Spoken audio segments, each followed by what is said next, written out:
नमस्कार मित्रों, इधर 3-4 दिन से मैं मिल्कीपुर की कवरेज नहीं कर पाया। कारण था कि नवरात्रि चल रही थी, इधर बहुत डिस्टरबेंस था, इस वजह से नहीं जा पाया।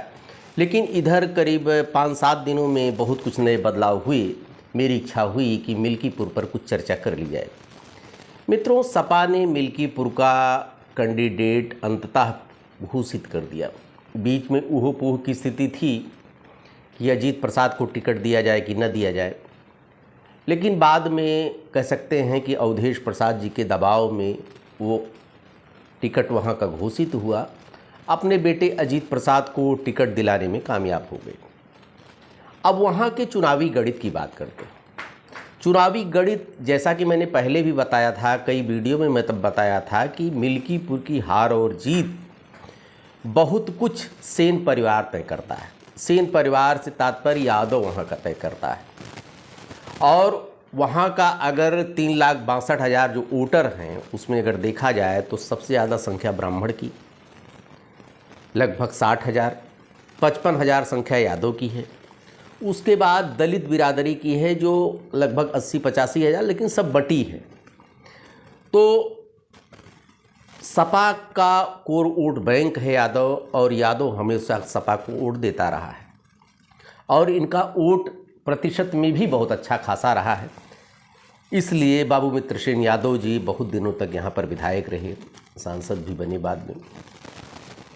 ब्राह्मण की जहाँ तक सवाल है, ब्राह्मण एकदम वहाँ पर कह सकते हैं, कहने के लिए तो संख्या में 60,000 है, लेकिन कभी इसका वोट एक मुश्त नहीं पड़ पाता है। ये सभी को खुश कर देते हैं।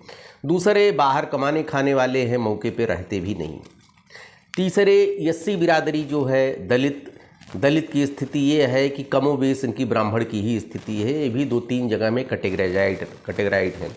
दलित हैं, कोरी हैं, पासी हैं, और इनका कभी एक मुश्त वोट सपा को नहीं जाता है।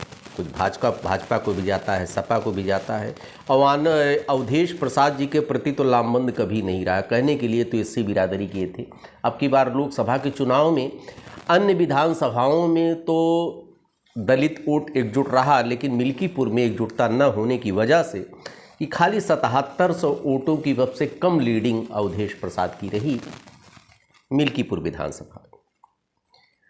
अब मित्रों, वहाँ का गणित समझते हैं कि जैसा कि मैं बताया कि यादव मतदाता वहाँ का डिसाइडिंग फैक्टर है। यादव किधर जाएगा? आपने तमाम वीडियो हमारे देखे होंगे कि आनंद सेन और अवधेश प्रसाद में 36 का आंकड़ा है, और सही भी है मित्रों, क्योंकि आनंद से अवधेश प्रसाद जितने ही हावी होंगे उतने ही आनंद सेन कमज़ोर पड़ेंगे। और मिल्कीपुर की विधानसभा की बात की जाए तो आनंद सेन को इग्नोर नहीं किया जा सकता है। अब यादव के सामने सांप छछूंदर की गति है, वो क्या करे? अगर अजीत प्रसाद को वोट करते हैं तो निश्चित रूप से अवधेश प्रसाद के हाथ मजबूत होंगे। और जैसा कि आपको पता है, जब से लोकसभा का चुनाव अवधेश प्रसाद जीते हैं, अवधेश प्रसाद की तूती बोलती है, और उन्हीं की आंख से अखिलेश यादव देखते हैं। इनको तो केवल आनंद सेन को बुला के समझा दिया गया था, भैया तुम घर के हो, तुम्हें बाद में सब खाना वाना खा लेंगे तो बाद में तुम्हें एक सब्जी और पूड़ी तुम्हारे लिए जो बचेगी वही तुम्हारे लिए है, जैसा आम तरह के होता है, आप घर के हो। सवाल उठता है कि अजीत प्रसाद के जीतने और अजीत प्रसाद के हारने से परिणाम क्या होगा? अगर अजीत प्रसाद जीत गए, तो समझ लीजिए कि अवधेश प्रसाद जी के साथ में अनूप सिंह चलते हैं, गब्बर चलते हैं। बीकापुर का टिकट जो डिसाइडिंग होगा इन्हीं दोनों के बीच में होगा। उम्मीद गब्बर के लिए है, और चूँकि अवधेश प्रसाद भी के साथ लगे हैं, अनूप सिंह भी बहुत दिन से इच्छा रखते हैं, संघर्षशील हैं, काफ़ी दिन से सपा से जुड़े हैं। टिकट पिछली बार 2 बार से टिकट उनका कटता आ रहा है, तो आखिर उनको कहाँ एडजस्ट करेंगे? अवधेश जो कहेंगे वही होगा, चाहे गब्बर को मिले चाहे अनूप सिंह को मिले। यहाँ पर आनंद सेन चले गए। अगर अजीत प्रसाद जीतते हैं तो अवधेश का कद होगा, बढ़ेगा। अवधेश और अजीत प्रसाद की ही तूती बोलेगी, उन्हीं के कहने पर बीकापुर में टिकट मिलेगा। अन्यथा एक विकल्प ये भी है कि आनंद सेन को रुदौली भेज दिया जाएगा।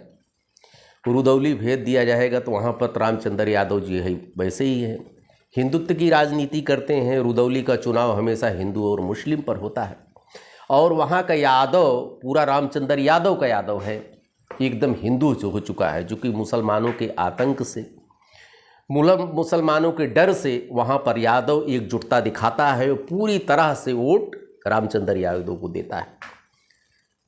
तो क्या आनंद सेन वहाँ पर प्रभावी होंगी?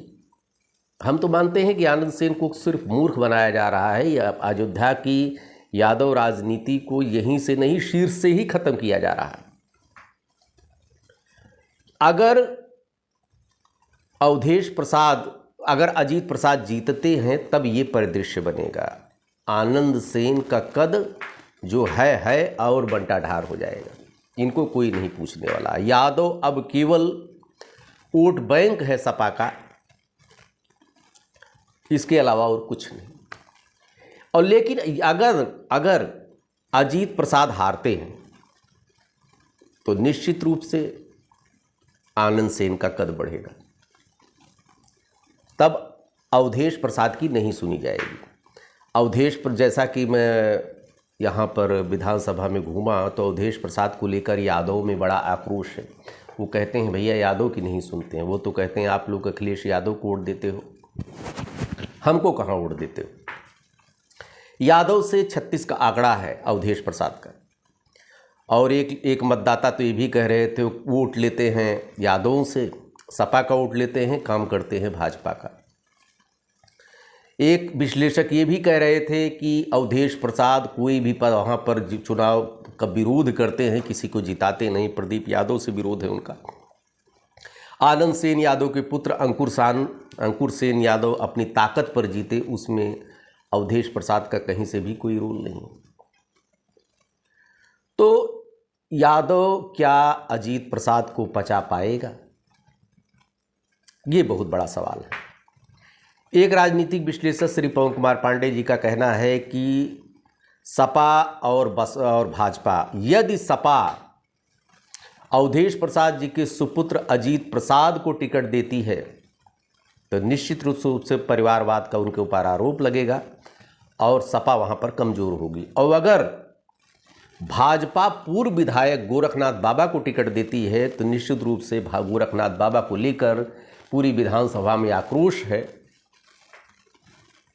इसलिए भाजपा की भी स्थिति बहुत अच्छी नहीं होगी।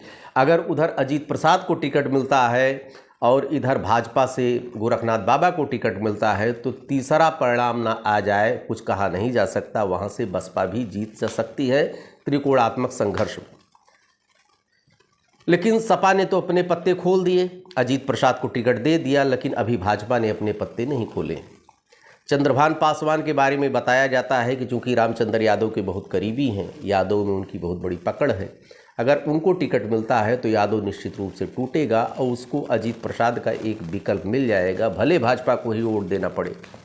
लेकिन अगर यादव राजनीति को उनको बचाना है तो उनको चंद्रभान पासवान को चुनना पड़ेगा। अथवा अब ये भी हो सकता है कि यादव भाजपा और सपा में दोनों ने दे बसपा को चला जाए। कुल मिला के कह सकते हैं मित्रों कि विधानसभा में राजनीति बहुत गड्ढमड्ढ है, कुछ कहा नहीं जा सकता। बाबू मित्रसेन यादव लंबे समय तक वहाँ पर विधायक रहे, 2008 में परिसीमन हो गया, अब 2032 में जाके सामान्य सीट जैसी की संभावना व्यक्त की जा रहा होगी। और 32 के विधानसभा चुनाव में आनंद सेन यादव का कद यही रहेगा या अवधेश प्रसाद का कद बढ़ेगा। कहीं अजीत प्रसाद जीत जाते हैं चुनाव तो निश्चित रूप से आनंद सेन यादव को क्षति होगी, हार जाते हैं तो आनंद सेन यादव का कद बढ़ेगा। आज सारा मेरा विश्लेषण इसी पे कंसंट्रेट था कि यादव आखिर क्या करे। उसके सामने सांप छछूंदर की गति है, साइकिल को छोड़ नहीं सकता है, भाजपा को दे नहीं सकता है। साइकिल को देता है तो यादव राजनीति खत्म होगी, भाजपा को देता है तो भाजपा को तो पहले से ही नहीं पसंद है। अब क्या करें? आने वाले समय में क्या होता है मित्रों, हमने आनंद सेन की भविष्य, उनकी राजनीति पर जो मेरा विश्लेषण था मैंने प्रस्तुत किया।